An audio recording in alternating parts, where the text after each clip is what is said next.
Revo, dari catatan CNN Indonesia, apakah kejadian serupa sebenarnya sering terjadi di Indonesia, baik di gunung maupun wisata ekstrim lainnya? Ya, Caca, kalau kita melihat yang di Rinjani saja misalnya ya, sejak dibuka pada April, kan sebelumnya sempat ditutup dan kemudian dibuka pada April 2025, itu sudah ada 4 kali insiden gitu ya. Nah, 2 insidennya menelan korban meninggal dunia. Yang satu dari warga negara Malaysia dan yang satu lagi yang kemarin ramai diberitakan yaitu pendaki asal dari Brazil, Juliana Marins gitu ya. Dan sebenarnya kalau misalkan kita melihat eh, oh, olahraga atau misalkan kegiatan-kegiatan yang masuk ke alam bebas, tentu memang memiliki risiko tersendiri gitu ya. Tidak hanya dalam pendakian gunung dengan tingkat kesulitan tinggi seperti Gunung Rinjani misalnya, itu juga akan berlaku di misalnya di kegiatan rock climbing atau panjat tebing gitu ya. Kemudian juga olahraga arus deras di sungai-sungai berarus deras tentu memiliki resiko-resiko tersendiri. Nah, penting bagi kita semua kemudian bagaimana memitigasi setiap adanya resiko.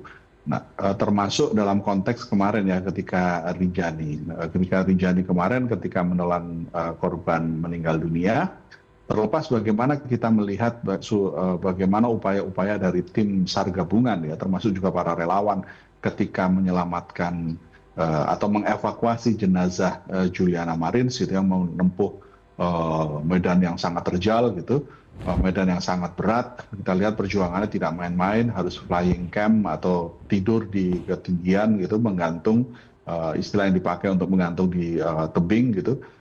Kemudian mengevakuasinya juga tidak mudah.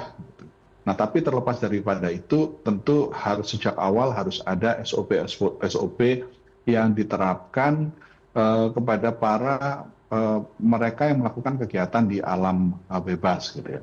Apakah SOP itu misalnya bagaimana mengatur jumlah pendaki yang naik, kemudian fasilitas apa yang harus dipenuhi oleh mereka, apakah misalkan gitu ya, tentu ini walaupun ini tentu mahal, apakah masing-masing memiliki GPS gitu, karena sekarang kita tahu bahwa banyak sekali smartwatch yang terkoneksi dengan GPS misalnya, atau peralatan-peralatan standar lain gitu ya, peralatan standar tentu seperti tenda, jaket dan sepatu dan lain sebagainya gitu. Nah, kemudian bagaimana Basarnas menyiapkan, tim rescue itu menyiapkan SOP-SOP yang penting jika terjadi insiden di atas medan yang memiliki alam yang memiliki medan berat tersebut. Ini hal-hal yang serius juga untuk dilakukan, diterapkan, itu dievaluasi. Karena itulah kemudian kita mengapresiasi jika Komisi 5 DPR itu hendak mengevaluasi keberadaan Basarnas. Karena bagaimanapun terlepas dari upaya keras yang dilakukan Basarnas kemarin dalam mengevakuasi Juliana Marins, tentu masih ada ruang-ruang yang mungkin bisa diperbaiki atau dievaluasi ya, Sarza. Karena itulah ini mungkin menjadi momentum bersama bagi pemerintah Republik Indonesia untuk kepada semua pengelola tempat-tempat wisata atau pengelola taman nasional misalnya untuk menerapkan SOP yang standar bagi para petualang alamnya, bagi para yang hendak melakukan kegiatan di alam bebas tersebut, tapi juga kepada komponen-komponen pendukung atau komponen-komponen yang akan jika terjadi insiden, bagaimana meningkatkan skill dari tim rescue misalnya, atau melengkapi tim rescue dengan peralatan yang jauh lebih modern, Sarza. Baik, Mas Revo, menurut Sekjen Asita tadi sore di CNN Indonesia Newsroom bahwa sebenarnya mekanisme peraturan itu sudah ada, sudah berjalan mengenai operator, mengenai SOP dan lain sebagainya. Namun pengawasannya lah yang selama ini sangat minim. Kalau dari catatan CNN Indonesia seperti apa? Ya, ini kan sebenarnya pengawasan atau SOP biasanya memang sudah dimiliki gitu ya, tapi memang penerapannya yang kemudian seringkali di kita itu tidak konsisten dengan apa yang sudah tertulis di guidance-nya gitu. Nah, karena itulah kemudian ini juga bisa menjadi momentum bagaimana kemudian pengawasan atau penerapan konsistensi untuk menerapkan SOP secara baik benar saja.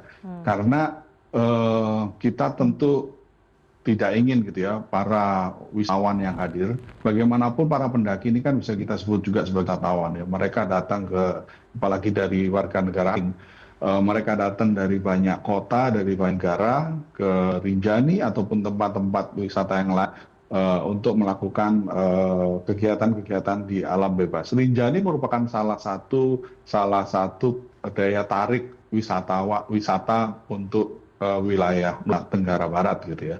Nah, tentunya kita tidak ingin bahwa para pendaki ini datang kemudian memang resikonya tinggi. Kita tahu mendaki gunung itu resikonya tinggi, tapi tentu resiko-resiko itu bisa diminimalisir jika kita memiliki SOP dan penerapan SOP penerapannya dengan lebih ketat gitu ya, Sarsya. Ini satu hal gitu ya, pengawasan itu satu hal. Hal lain misalnya terlepas dari segala upaya, sekali lagi terlepas dari kita mengapresiasi kerja-kerja para relawan maupun SAR yang kemarin melakukan evakuasi terhadap Juliana Marin ya. Tapi tentu masih ada beberapa hal yang bisa ditingkatkan gitu ya, masih bisa ditingkatkan bahwa ada kritik lamanya durasi proses evakuasi misalnya dari hari Sabtu tanggal 21 Juni ke tanggal 25 Juni misalnya memakan waktu 4 hari gitu ya. Terlepas dari cuaca yang ekstrim gitu, cuaca yang berubah-ubah dan tantangan alam yang juga berat gitu. Tapi kalau kita melihat masih ada beberapa ruang-ruang yang bisa diperbaiki dalam proses evakuasi. Apakah misalnya skill dari tim rescue kita, karena ini juga membutuhkan skill yang sangat tinggi gitu ya, sangat tinggi untuk bisa turun tebing dengan ketinggian lebih dari 500 meter misalnya. Nah, apakah kemudian tim rescue kita cukup gitu ya, cukup yang memiliki kualifikasi rescue misalnya, apakah mencukupi dengan tingginya angka pendaki di Rinjani misalnya, masih bisa dievaluasi lagi. Kemudian alat-alat yang lebih modern gitu ya, alat-alat yang lebih modern dalam melakukan proses evakuasi, karena kita kalau mendengar penuturan dari tim evakuasi, mereka masih kesulitan untuk mencari standar tali yang mencukupi dengan ketinggian 600 meter gitu ya. Artinya ini hal-hal yang kita tahu kontur dari Gunung Rinjani tentu sudah diketahui oleh tim Basarnas, gitu, tim rescue kita, dan kemudian bagaimana mengantisipasi jika terjadi proses-proses insiden-insiden A, maka seperti apa mitigasinya gitu ya, termasuk juga kelengkapan alatnya, sehingga proses evakuasinya, proses penyelamatannya bisa berjalan lebih cepat. Nah, ini nanti yang mungkin akan dilihat lagi, tapi sekali lagi ini menjadi momentum bagi kita untuk melakukan evaluasi menyeluruh. Baik itu dalam SOP ketika bagi para pendakinya, bagi para wisatawan atau bagi para petualang alam yang hendak naik ke Gunung Rinjani, kemudian sampai pada mitigasi terjadi insiden gitu. Ini hal yang menyeluruh yang saya pikir yang kita pikir ini menjadi momentum gitu ya, di balik insiden ini yang harus ditarik hikmahnya, apa yang perlu diperbaiki oleh pemerintah Indonesia dan semua stakeholder terkait dengan kegiatan alam bebas di Gunung Rinjani. Tidak hanya di Gunung Rinjani saja, tapi juga banyak gunung-gunung lain ya, tempat-tempat alam bebas yang lain, misalnya apakah di Gunung Semeru, kemudian di gunung-gunung yang lain, terus juga kemudian bagaimana dengan konteks kegiatan alam bebas yang lain seperti Arung Jeram dan lain sebagainya. Ini harus dilihat dan diterapkan supaya SOP-nya itu yang ada, SOP dari awal sudah diterapkan dengan baik hingga pada mitigasi jika terjadi insiden. Ya. Mas Revo, selain meningkatkan SOP evakuasi, mitigasi jika terjadi sebuah insiden, apakah juga saat ini menjadi momen yang tepat mungkin agar pemerintah lebih mengetatkan soal sertifikasi untuk pemandu perjalanan, kemudian penyedia jasa perjalanan khususnya untuk wisata-wisata ekstrim karena dibutuhkan pengetahuan dan juga skill khusus untuk memandu juga memberikan jasa perjalanan ini, Mas. Ya sejauh ini kan yang terjadi banyak orang itu menggunakan jasa porter atau jasa pemandu menggunakan orang lokal ya. Artinya sebenarnya keberadaan para daki atau para orang yang ingin melakukan kegiatan di alam bebas ini kan akan membawa dampak ekonomi sendiri gitu ya. Nah ini yang kemudian seharusnya kemudian lebih diperhatikan lagi oleh semua stakeholder pemangku kebijakan terkait gitu ya. Kalau bisa dilakukan sertifikasi atau peningkatan skill tentu akan lebih baik.